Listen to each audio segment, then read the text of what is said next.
欢迎大家来到老爸的时光，把美食带进你的厨房。今天教大家做一道像海绵一样暄软的南瓜蛋糕。没想到这种几十年前的蛋糕竟然成为了现在非常热门的大学生创业项目。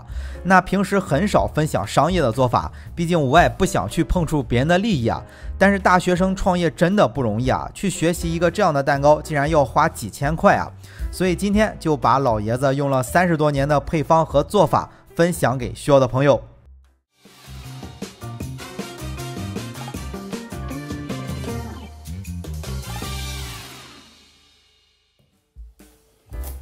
首先呢，就是蒸一些南瓜啊，南瓜去皮去籽儿切碎，放入蒸锅蒸至软烂。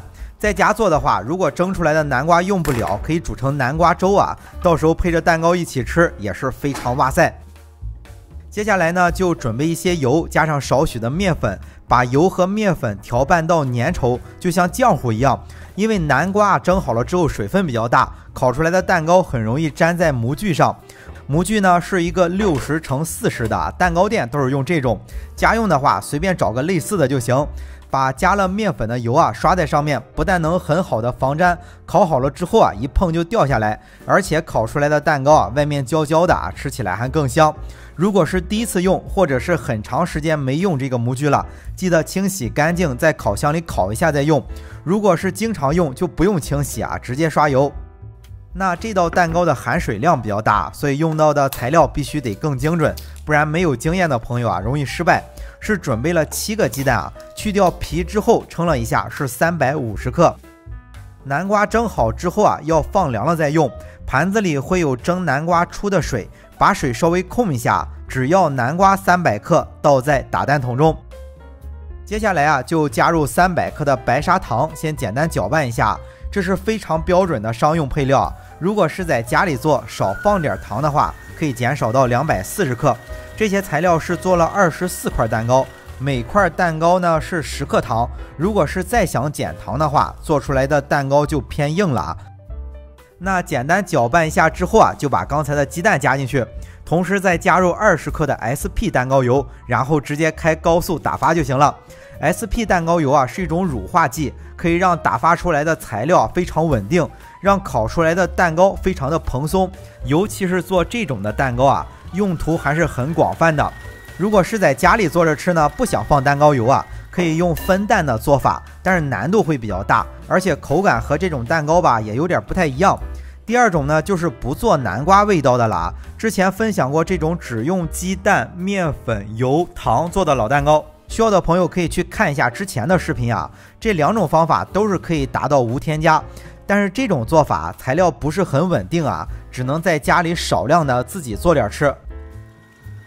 大概是持续打发了5分钟左右，当然这个也得根据机器的转速而定，每台机器都是有差别的。不过我们可以看到这个材料已经有明显纹路了就像酸奶一样粘稠，就是打发好了。接下来呢，就转到低速加入500克面粉，用咱们平时做包子馒头的中筋粉就行。加入了蛋糕油的材料是特别稳定的面粉直接往里倒都不会消泡的。加入完面粉就再转到高速搅拌上1到2分钟，把材料搅拌均匀。中途再加入60克的油，我是比较喜欢吃花生油的，吃不上来花生油的味道可以换成玉米油。最终呢，把材料搅拌到就像视频里这样很粘稠，就像奶油一样就好了。接下来就挤到模具里送入烤箱，烤箱记得提前把温度预热好。那挤这种蛋糕一般都是用这种大号的可重复利用的袋子这些材料正好是做1盘的量。单层的商用烤箱一般都是2盘，双层的是4盘。一次性做的多的话，打蛋器也得换大号的在家里做的话，如果是用那种手持的打蛋器，最多一次也就做4个鸡蛋的量。盘子上刷的油就现做现刷就行了，太早刷上的话，油就都流到下面了。那烤箱的温度设定是，商用烤箱的话是上下都预热到200度，商用烤箱不分上下层的就放进去烤15分钟到18分钟，看着颜色满意了就行，家用烤箱呢，60升以上的可以用这个温度，60升以下的就每小10升温度降低5度，是放在中层烤。这个配料做出来绝对好吃的，别管是年轻人还是30岁以上的老年人，肯定都爱吃，确实是挺适合创业的人来做的。不过我之后的视频呢，还是以家庭的美食制作为主啊，毕竟咱也不是特别专业嘛。